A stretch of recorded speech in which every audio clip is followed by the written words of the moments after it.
சங்கிலி பூதத்தார் அற்புதமான வரலாறும் பல்வேறு பெயர்களும். ஆதிகாலத்தில் தேவர்களும் அசுரர்களும் சேர்ந்து அமுதத்திற்காக பார்க்கடலை கடையும் போது ஆலகால விஷத்தோடு பாரிஜாத மரம், காமதேனு பசு மற்றும் மேலும் பல அதிசயங்களும் அற்புதங்களும் வெளியே வந்தன. அப்படி அமிர்தத்தோடு பலதரப்பட்ட விஷயங்கள் வெளிவரும் நேரத்தில் சங்குலி முழங்க விசித்திரமான வீரியமான பலவிதமான பூதகணங்களும் அந்த பூதகணங்களுக்கெல்லாம் ராஜாவான சுவாமி சங்கிலி பூதத்தார் கையில் தண்டத்தை ஆயுதமாகவும் உடல் மேல் கனத்த இரும்பு சங்கிலிகளை ஆபரணமாகவும் அணிந்தவாறு பார்த்தாலே பதற வைக்கும் பிரம்மாண்ட ஆங்கார ஓங்கார உருவத்தோடும் ஆரவார சப்தத்தோடும் ஆக்ரோஷமாக பார்க்கடலிலிருந்து வெளியே வருவதைக் கண்ட தேவர்களும் அசுரர்களும் மற்ற முனிவர்கள் சித்தர்கள் அனைவரும் அஞ்சி நடுநடுங்கி ஓடிப்போய் ஒளிந்து கொண்டனர். அமிர்தத்தோடு பிறந்ததால் சங்கிலி பூதத்தாருக்கு அமிர்தபாலன் என்ற பெயரும் உண்டையில் குண்ணாந்தடியான தண்டத்தை ஆயுதமாக ஏந்தி உள்ளதால் தண்டநாதன் என்றும் கூறுவர். பார்க்கடலில் பிரம்மாண்ட உருவத்தோடும் அனைவர் கண்ணையும் பறிக்கும் முத்து போன்ற பிரகாசத்தோடும் தோன்றியதால் ரக்ஷமுத்து என்றும் அன்பர்களால் அழைக்கப்படுகிறார். பயந்து நடுங்கிய தேவர்கள் மற்றும் அசுரர்களுக்கு பயத்தை தெளிவிக்க எண்ணிய சிவபெருமான் சங்கிலி பூதகணங்களையும் பூதகணங்களுக்கெல்லாம் ராஜாவான சங்கிலி பூதத்தாரையும் அமைதிப்படுத்தி ஆசுவாசப்படுத்தி தன்னுடைய பிள்ளைகளாக ஏற்றுக்கொண்டு அவர்களை கைலாயத்தில் வைத்துக் கொண்டார். தந்தையான சிவபெருமானின் நெல்லையப்பர் கோயில் மற்றும் பல சிவன் கோயில்களிலும் தாயான அம்பாள் கோயில்களிலும் சகோதரனான முருகன் வீற்றிருக்கும் திருச்செந்தூர், வள்ளியூர், ஐயப்ப சாஸ்தா முத்தையனார் கோயில் மற்றும் மாமாவான பெருமாளின் நம்பி கோயில் போன்ற பல கோயில்களிலும் காவல் தெய்வமாக இருந்து பக்தர்களுக்கு அருள்பாலித்து பாதுகாத்து வருகிறார் சங்கிலி பூதத்தார். சிவபெருமான் ஆணையின் பேரில் பூதராஜாவான நமது சங்கிலி பூதத்தார் மற்ற பூதகணங்கள் உதவியோடு மிகவும் சிறப்பாக கைலாய நிர்வாகம் செய்து கொண்டிருந்தார். ஒருமுறை சிவபெருமான் சங்கிலி பூதத்தாரிடம் மொத்த கைலாய நிர்வாக பொறுப்பையும் கொடுத்துவிட்டு பூலோக பயணம் போய் வருகிறேன் என்று கூறி சென்றார். அப்படி போன சிவன் திரும்பி வரவே இல்லை. நெடுங்காலமாக பொறுத்திருந்து பார்த்த பார்வதி தேவி பூதத்தாரை அழைத்து, அமிர்தபாலனே, பூமிக்கு போன உங்கள் தந்தையை வெகு நாட்களாக காணவில்லையே, விவரம் ஏதும் அறிவாயா என்று விசாரிக்க, இன்னும் சிறிது நாளில் வந்து விடுவார் அன்னையே என்று பூதத்தார் பதில் கூறினார். இப்படியாக பல நாட்கள் கழிந்தன.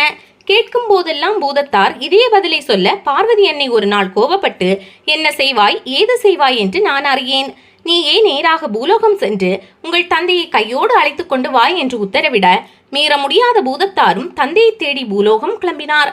அப்படி அவர் தேடி வரும்போது தூரத்தில் சிவனும் கைலாயத்திற்கு திரும்பி வருவதை பூதத்தார் பார்த்துவிட்டார். ஆனால் பூதத்தார் வருவதை சிவபெருமான் கவனிக்கவில்லை. ஆகா, நாம் கைலாயம் விட்டு கீழிறங்கி வருவதை அப்பா பார்த்தால் கொடுத்த கைலாய பொறுப்பை கவனிக்காமல் ஊர் சுற்றுவதாக தவறாக நினைத்து கோபப்பட்டு சத்தம் போடுவாரே, ஏன் இப்படி வந்தாய் என்று கேட்டால் பார்வதி அன்னை ஆணையிட்ட விவரம் சொல்ல வேண்டி வருமே.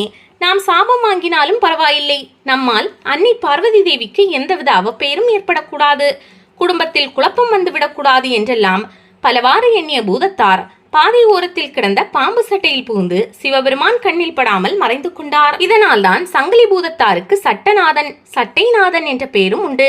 மேலும் சங்கிலி பூதத்தார் சுவாமி இருக்கிற இடத்தில் எல்லாம் பாம்பு இருக்கும். சுவாமி பாம்பாக தான் பக்தர்கள் கண்ணில் படுவார். ஆனால் யாரையும் எந்த தொந்தரவும் செய்ய மாட்டார். தன்னை வேண்டி வழிபடுகிற பக்தர்களது கனவிலும் பாம்பாக தான் வருவார். ஆபத்து நேரங்களில் சட்டநாதா சங்கிலி பூதம் என்று அபயக்குரல் கொடுத்தால் சரசரவென்று வந்து உதவி விடுவார். சங்கிலி பூதத்தார் தன் கண்ணில் படக்கூடாது என்பதற்காக பாம்பு சட்டையில் புகுந்ததை ஞான திருஷ்டியில் கண்ட சிவபெருமான் சங்கிலி பூதத்தாரை அழைத்து, மகனே சட்டநாதா, சங்கிலி பூதம் அமிர்தபாலா, கைலாயத்தில் சிறப்பாக காவல் நிர்வாகம் செய்து வரும் உனது பாதுகாப்பும் திருவருளும் பூலோக மக்களுக்கும் வேண்டும் என்பதற்காகவே யாம் இந்த திருவிளையாடல் புரிந்தோம். நீதி, நேர்மை, நியாயம், நிர்வாகங்களில் சிறந்த காக்கும் கடவுளான அன்பு மைந்தன் உனக்கு இப்போது எனது அன்பு பரிசுகளாக ஆக்கும் வரம், காக்கும் வரம், அளிக்கும் வரமும் தந்தோம். உன்னை வணங்குவோர் எந்த குறையுமின்றி அன்பிலும் அறத்திலும் செல்வத்திலும் சிறந்து விளங்குவார்கள். நீ பூலோகம் சென்று சிறப்பான திருவிளையாடல்கள் புரிந்து மக்களுக்கு நன்மைகள் பல செய்து யாம் இருக்கும் தென் கைலாயம் முதிகை மலை வந்து எம்மை அடையலாம் என்று ஆசி அனுப்பி வழி அனுப்பி வைத்தார். இப்படியாக பூலோகம் வந்து சேர்ந்த பூதத்தார் ஒரு இடம் என்று தங்காமல் பல புண்ணிய சேத்திரங்களுக்கும் பயணம் செய்தார். எனவேதான் அவருக்கு சேத்திரபாலன் என்றொரு பெயரும் உண்டு. அப்படி சென்ற இடங்களில் எல்லாம் பல திருவிளையாடல்கள் செய்து மக்களினால் கோயில் கட்டி கும்பிடப்படுகிறார். பக்தர்கள் மேல் பேரன்பு கொண்ட பூதத்தார் பெருங்கோபமும் கொண்டவர். பக்தர்கள் செய்யும் தவறுகளை பொறுமையோடு ஏற்று முதலில் குறிப்பால் உணர்த்துவார். குறிப்புகளை உணராமல் மேலும் மேலும் தவறுகள் செய்யும் பட்சத்தில் கடுமையான தண்டனைகளை வழங்கிவிடுவார். பல இடங்களில் சுற்றி பர்வதமலைக்கு வந்த பூதத்தாருக்கு ஆள் நடமாட்டம் இல்லாத அந்த இடத்தின் அழகும் அமைதியும் பிடித்து போய்விட அந்த மலையிலேயே மிகவும் பிரம்மாண்டமாக ஓங்கி உயர்ந்து வளர்ந்த சந்தன தேக்கு மரத்தில் குடியமைத்து தியான நிஷ்டையில் இருந்து வந்தார். பர்வத மலையடிவார ஊரில் முத்து செட்டி, சீனி செட்டி, முத்துராக்கன் செட்டி என்ற 3 சகோதரர்கள் வியாபாரம் செய்து வந்தனர். திரைக்கடலோடி திரவியம் தேட எண்ணம் கொண்ட மூவரும் கடல் கடந்து பொருட்களை ஏற்றி கொண்டு செல்ல கப்பல் செய்ய முடிவு செய்தனர். மரம் தேடி பர்வதமலைக்கு வந்தனர்.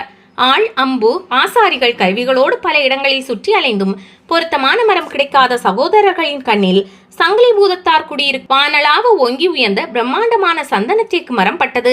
அழைத்து வந்த ஆசாரிகளும் கப்பல் செய்ய அனைத்து அம்சங்களும் கொண்ட மரம் இந்த மரம்தான் என உறுதி செய்ய மரத்தை வெட்ட ஏற்பாடு செய்யப்பட்டது. அப்போது ஏற்பட்ட ஆரவார கூச்சல்களினால் நிஷ்டை கலைந்த பூதத்தார் காட்டிய குறிப்புகளை உணராத செட்டி சகோதரர்கள் மரத்தை வெட்ட ஆரம்பிக்க கடுங்கோபம் கொண்ட பூதத்தாரின் திருவிளையாடலால் மரத்தின் மீது முதல் வெட்டு விழும் முன்பே கோடாரி காம்பு உடைந்து தெரித்து கோடாரியானது மரவெட்டியின் தலையை துண்டாக்கி தலைவேறு முண்டம் வேறாக்கியது. ஆனால் எடுத்த காரியத்தில் பிடிவாதம் கொண்ட அந்த அகங்கார ஆணவக்கார சகோதரர்கள் மந்திரவாதி அழைத்து மேற்கொண்டு இடையூறுகள் ஏற்படாமல் இருக்க மாந்திரீகம் செய்து கருங்கிடா வெட்டி பலியிட்டு தந்திர பூஜைகள் செய்ய சுத்த வீர சைவரான சங்கிலி பூதத்தார் இரத்த தீட்டுப்பட்டதால் மரத்தை விட்டு இறங்கி வெளியேறினார். பின் மரமானது வெட்டப்பட்டு வல்லம் கட்டப்பட்டு கடலில் இறக்கி வெள்ளோட்டமும் விடப்பட்டது. பின் முறையான ஹோமங்கள் வளர்த்து பூஜைகள் செய்து தீட்டெல்லாம் கழிக்கப்பட்டு பொருட்களை ஏற்றி புறப்பட்ட கப்பலில் பெருங்கோபத்தோடும் ஆவேசத்தோடும் ஏறிய பூதத்தார் நடுக்கடலில் கடும் புயலாய் பெருமழையாய் கொடும் சூறாவளியாய் உருமாறி சங்கிலியால் ஓங்கி அடித்து கப்பலை தாக்கி சிதைத்து பல துண்டு துண்டுகளாக்கி ஆணவ சகோதரர்களையும் கடலில் மூழ்கடித்து அழித்துவிட்டு திருச்செந்தூரில் கரையேறினார். அடக்க முடியாத ஆவேசத்தோடும் ஆக்ரோஷத்தோடும் திருச்செந்தூர் வந்த பூதத்தாரை அமைதிப்படுத்திய சகோதரரான சுப்பிரமணிய சுவாமி திருச்செந்தூர் கோயில் மூலஸ்தானத்திலும் கோபுர வாசலிலும் பக்தர்கள் தங்கும் மடங்களிலும் கடற்கரையில் நாளிக்கிணற்றிலும் மற்றும் ஊருக்கு உள்ளேயும் வெளியுமாக 21 நிலையங்களை உருவாக்கி கோவிலுக்கு வரும் பக்தர்களுக்கும் காவல் தெய்வமாக பூதத்தாரை இருக்க செய்தார். திருச்செந்தூர் சென்றால் தவறாமல் பாருங்கள். மூடி வைக்கப்பட்டிருக்கும் ராஜகோபுர கதவின் இடது பக்கத்தில் சங்கிலி பூதத்தாருக்கு துடியான நிலையம் பெரிய சிலை கொண்ட சிறிய கோயில் இருக்கும்.